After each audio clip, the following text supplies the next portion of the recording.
Great to see you. This is the Vice President of the United States. She is now in Poland. He's about to do a joint press conference here with the President, President Duda of Poland. So let's listen. Your Excellency, distinguished Madam Vice President of the United States of America, distinguished ladies and gentlemen, this is a very important moment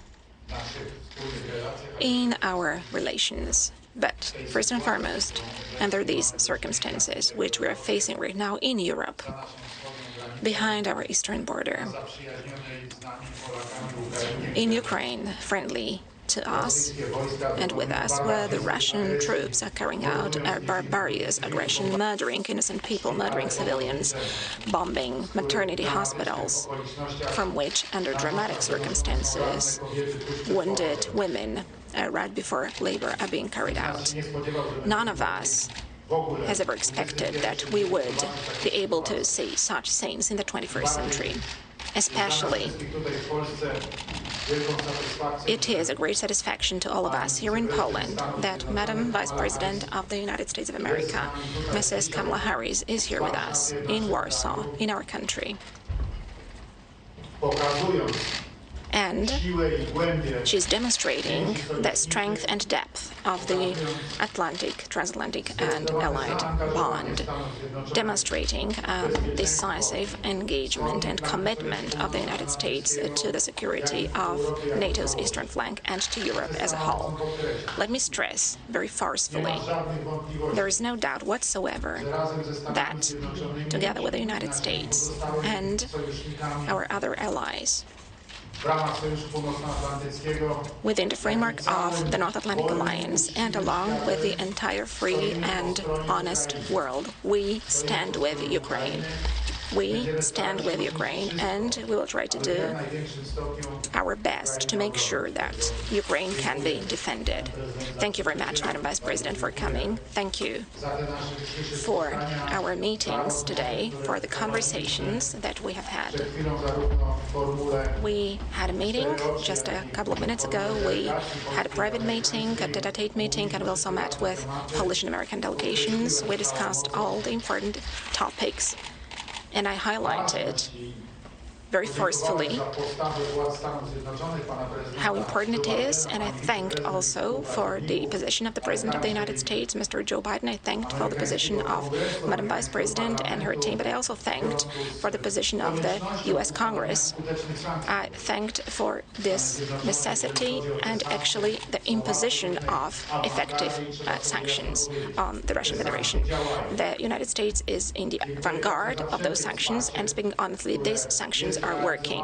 Above all, thank you also for all the support which is being provided to the fight in Ukraine, to Ukraine which is defending itself. Thank you for the humanitarian assistance which is being supplied there. And to you, Madam Vice President, I would like to thank for the involvement of all the organizations and of all the NGOs that are being involved in providing assistance, humanitarian assistance. Also, they are providing medical aid. They are providing equipment for children, for wounded, for the sick. My wife, Agata, is involved in this as well, and I know that in this respect, she is in cooperation with various institutions from the United States. She is in contact with the First Lady of the United States, Jill Biden. I'm very happy that this Polish-American cooperation is developing, but I'm pleased that it serves to provide common aid to the fight in Ukraine and common aid to all those who are suffering, all those who need this assistance from us. And today I shared with Madam Vice President, I described the situation that we are facing.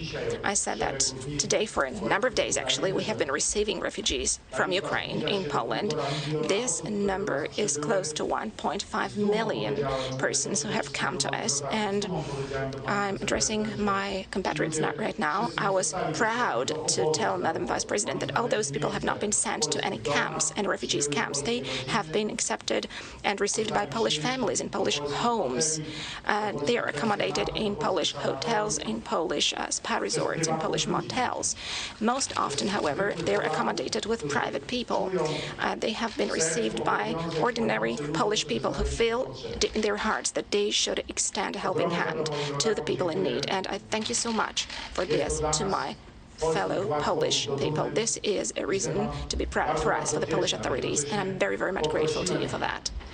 At the same time, I asked Madam Vice President for support, as it is quite obvious that such a huge refugee crisis is a surprise for Poland, and it is a complicated situation for Poland, for the Polish authorities. In the era of the crisis, the prices are growing, of fuel prices are growing, generally the prices are growing. That is why we do need this support, and I'm going to be hugely grateful for any form of support, because we have to survive this difficult time.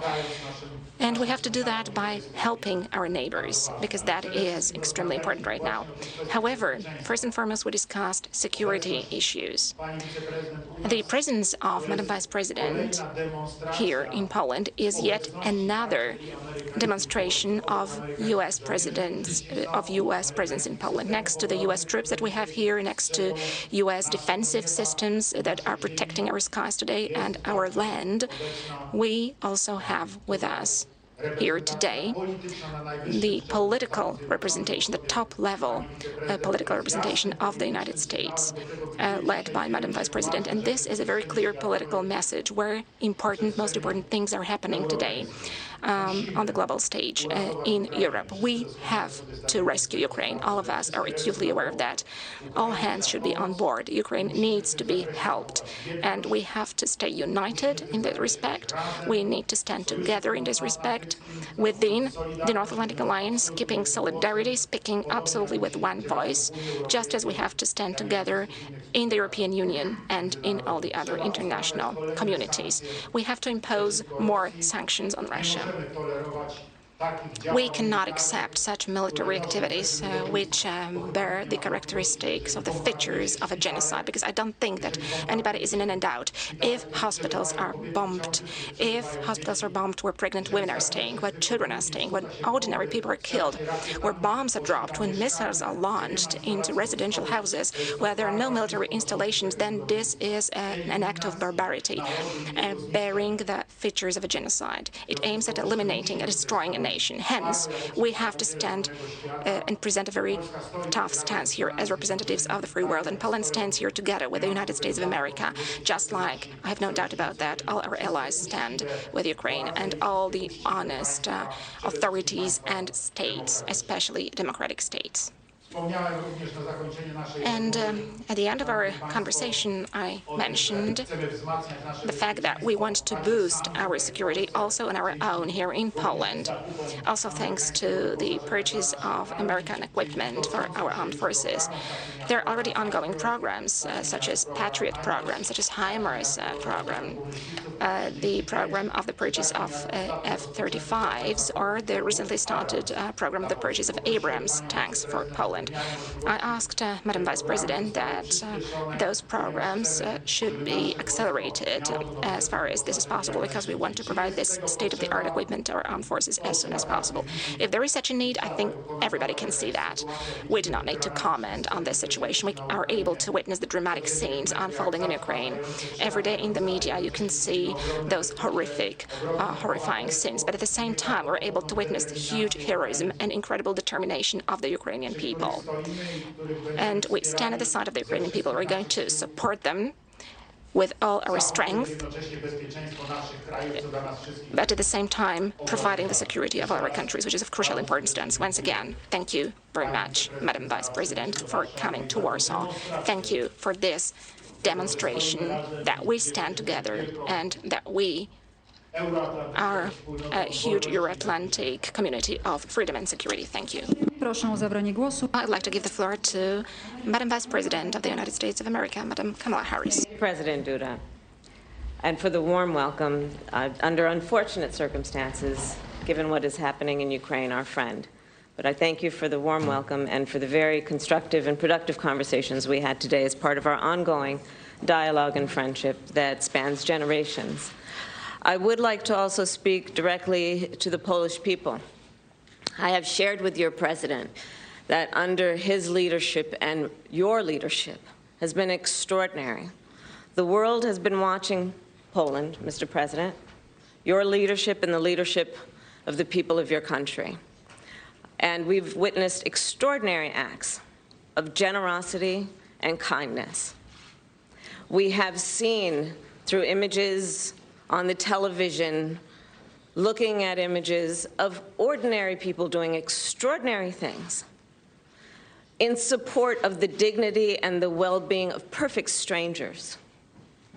So I first and foremost want to express the thanks for the people of the United States, to you, Mr. President, on behalf of our President, Joe Biden, and to the people of Poland for what you are doing every day. It really represents the best of who we are. We are here, and I am here in Poland today, as part of an enduring, long-standing friendship and commitment between the United States and Poland based on shared values and priorities. I am here, standing here on the northern flank, on the eastern flank, talking about what we have in terms of the eastern flank and our NATO allies, and what is at stake at this very moment. What is at stake this very moment are some of the guiding principles around the NATO alliance, and in particular, the issue and the importance of defending sovereignty and territorial integrity, in this case of Ukraine. As President Duda has described, we have been witnessing for weeks, and certainly just in the last 24 hours, atrocities of unimaginable proportion. A maternity hospital, a children's hospital,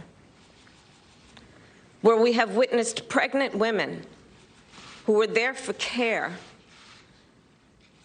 for one reason, being taken out because they required care because of an act of violence, unprovoked, unjustified. I am here in Poland as an expression of the enduring and important relationship between the United States and Poland that again has been long-standing, but in particular on the issue of Ukraine, is unified and is clear. We will do everything together, in partnership, in solidarity, to support what is necessary at this very moment in terms of the humanitarian and security needs of Ukraine and the Ukrainian people. Today we discussed, Mr. President, many issues that relate to our special bond also, because I will say as a point of personal privilege, we have a substantial Polish-American community in my hometown of Los Angeles, but throughout the United States, who understands the relationship that we have on many levels, including the diplomatic, but also cultural relationships that span generations. And so through all of that, and in the spirit of those relationships and our shared commitments, our shared commitment to the importance of international norms and rules, you and I discussed today many important topics, in particular as it relates to the eastern flank. And we talked specifically about what we care deeply about in terms of our commitment, the United States commitment, to Article 5. I've said it many times. I will say it again. The United States commitment to Article 5 is ironclad. The United States is prepared to defend every inch of NATO territory. The United States takes seriously that an attack against one is an attack against all.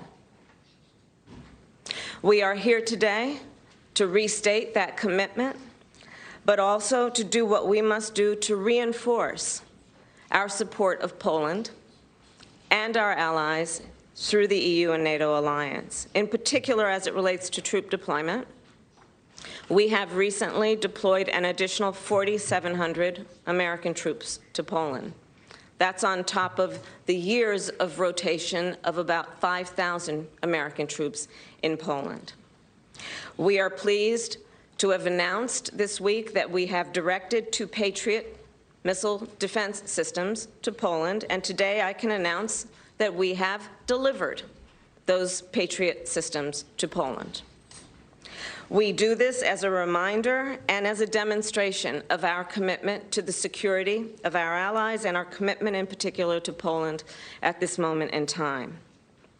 As it relates to the people of Ukraine, they have suffered immensely.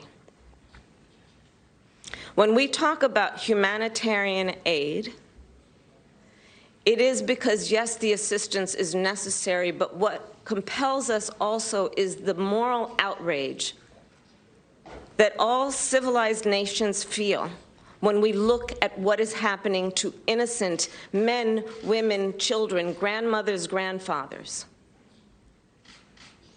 who are fleeing everything they've known.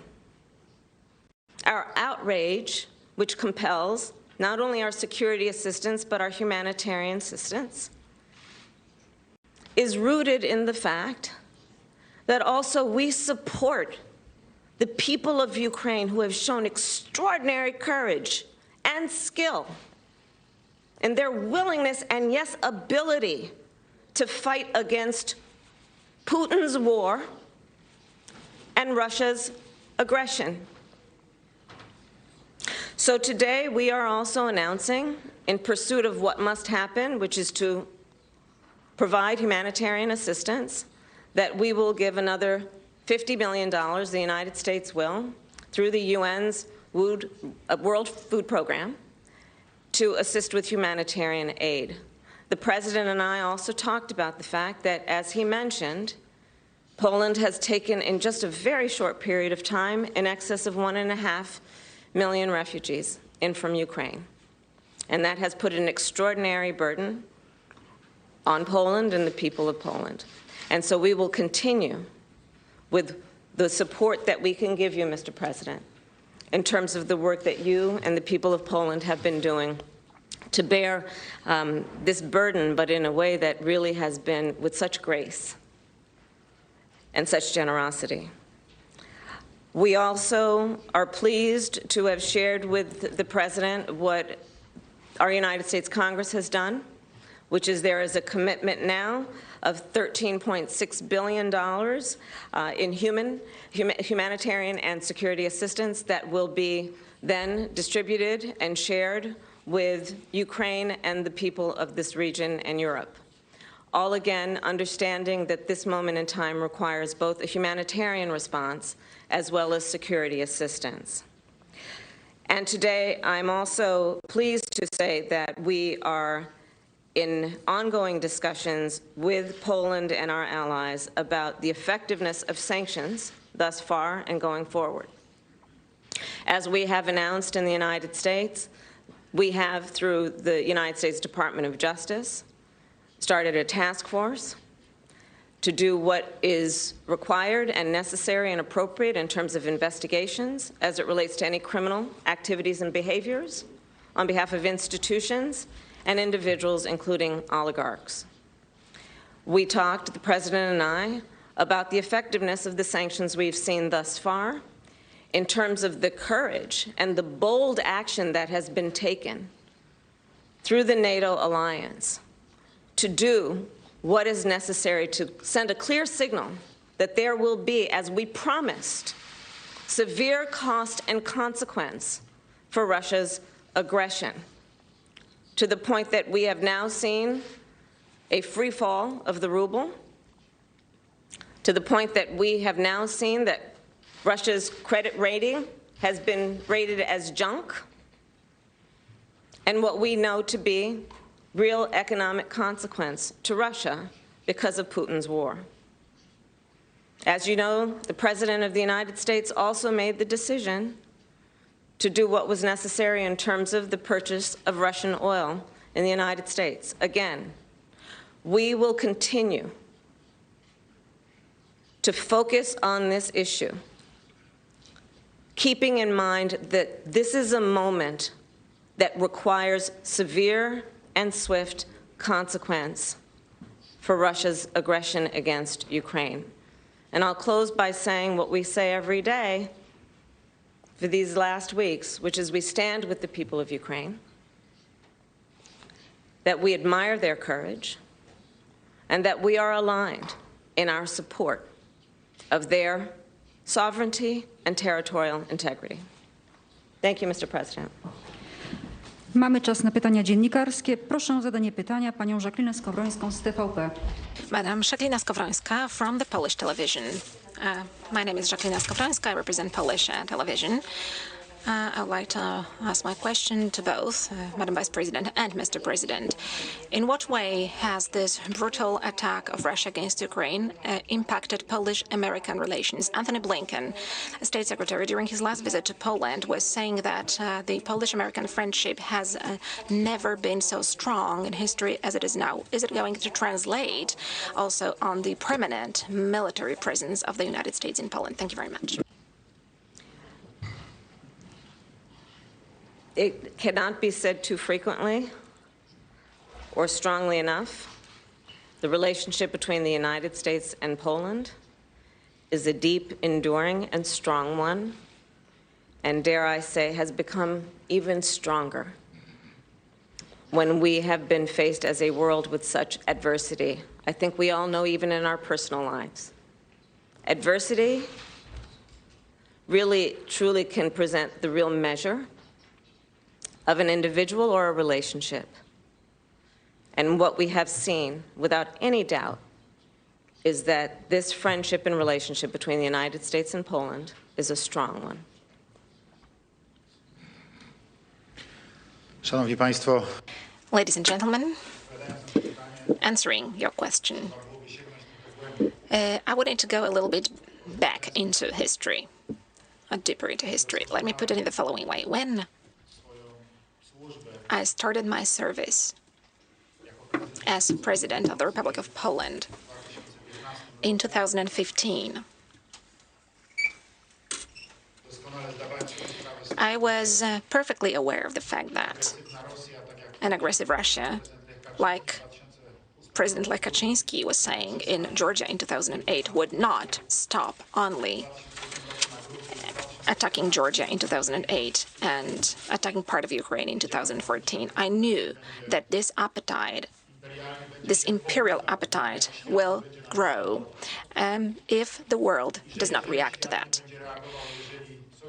If the world does not react, if the North Atlantic Alliance does not stand up, does not present a tough stance, then we will see more attacks from Russia, to which perhaps sooner or later also my country, Poland, would fall victim to. And when I started as President of Poland, I knew that I had to do everything that I could to protect Poland from such a scenario. One has to use very clear and strong words here in the presence of Madam Vice President of the United States. Those who understood well what I was saying back then, speaking about the Russian threat, were precisely the representatives of the United States, were the representatives of Barack Obama administration and the president himself back then, the U.S. generals as well. And precisely thanks to their support, we were able to obtain the North Atlantic Alliance presence on the eastern flank. We're able to execute the strengthening of the eastern flank for the first time since we joined NATO in 1999. It was precisely a NATO summit in Warsaw, through, first and foremost, the decisions of the U.S. president and his team, but also through the decisions of other allies whom we were able to convince, has led to putting this presence on the eastern flank of the alliance. And symbolically, in Poland, the United States is the framework nation. At the same time, the U.S. soldiers came here and started their rotational presence in Poland. It is a rotational, but also a persistent presence, enduring presence. It is a back-to-back presence, so soldiers change, but the U.S. Armed Forces are present on our soil all the time, and that was a breakthrough.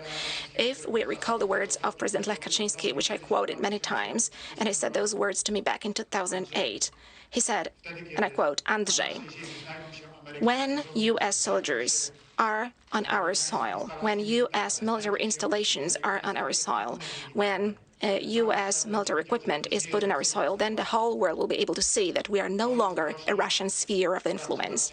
This is a true friendship." As Madam Vice President remarked today, a friend in need is a friend indeed. That is why I'm really happy that today When we are in need and when the NATO eastern flank is in need, the United States, by the decision of President Joe Biden, has deployed additional troops. The U.S. is deploying more troops, and the U.S. is announcing the presence in our part of Europe and also in Poland, because this is precisely the understanding of the geopolitics of strategic goals that have to be achieved by this geopolitics and by the free world. This is the understanding of the security. Is Polish-American presence today, if we look at the last couple of years, stronger than ever? Yes. Polish-American friendship, for sure, over the last 7 years of my presidency is stronger than before. And today's presence here today in Warsaw of Madam Vice President Kamala Harris is yet another strong of that. The presence of all the representatives of Mr. President Joe Biden's administration here recently on our soil. Also, this is evidenced by the frequency of contacts that I have with the President of the United States. We frequently talk and discuss the most important security-related topics and our mutual relations. Yes, of course, whenever we speak about great politics and friendship, this is this friendship in great politics, and this is the friendship between states. For sure, this is the friendship between Poland and the United States of America. It is very strong right now, the strongest perhaps ever in history.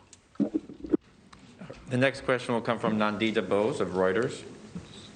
Hi, Madam Vice President. Thank you for, and President Duda, thank you for taking my question. President Zelensky has strongly asked for better air power in recent days. And my question is, what kind of alternative plans does the United States have to get materials to help Ukraine defend itself, especially now that you have declined Poland's offer on jets? Can you give us some specifics on what you discussed with the Polish leaders on this issue, Madam Vice President? And one for President Duda. The United States says, Mr. President, it was not consulted before you made the offer to make your jets available to the United States. Is that accurate? And did Poland act unilaterally in making an offer? If yes, why? Especially now that you have spoken about the strong relationship that U.S. and Poland has shared over the years. Thank you.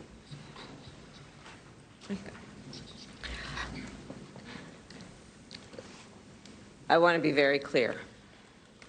The United States and Poland are united in what we have done and are prepared to do to help Ukraine and the people of Ukraine. Full stop.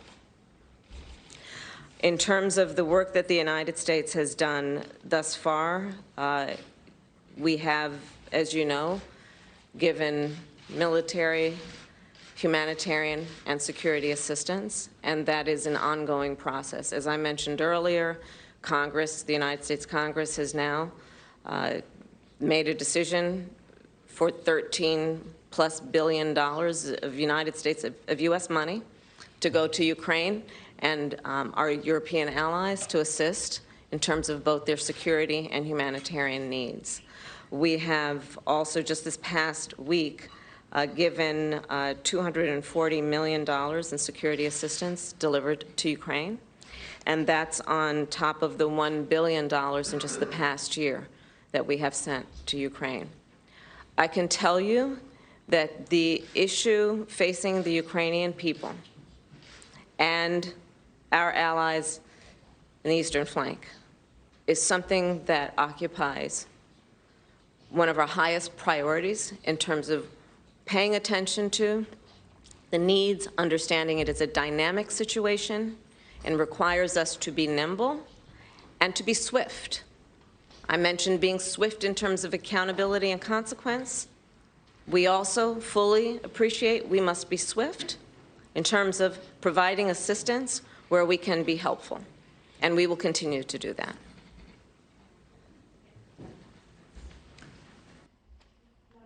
Any alternative plans, especially in light of the issue with Poland on jets? Well, we're making deliveries every day in terms of what we can do in terms of assistance, and in particular, when you look at what we've been doing as it relates to anti-tank and systems, that is an ongoing process, and that's not going to stop to the extent that there is a need. Thank you. Kolejne pytanie, proszę. One moment, I need to give an answer as well.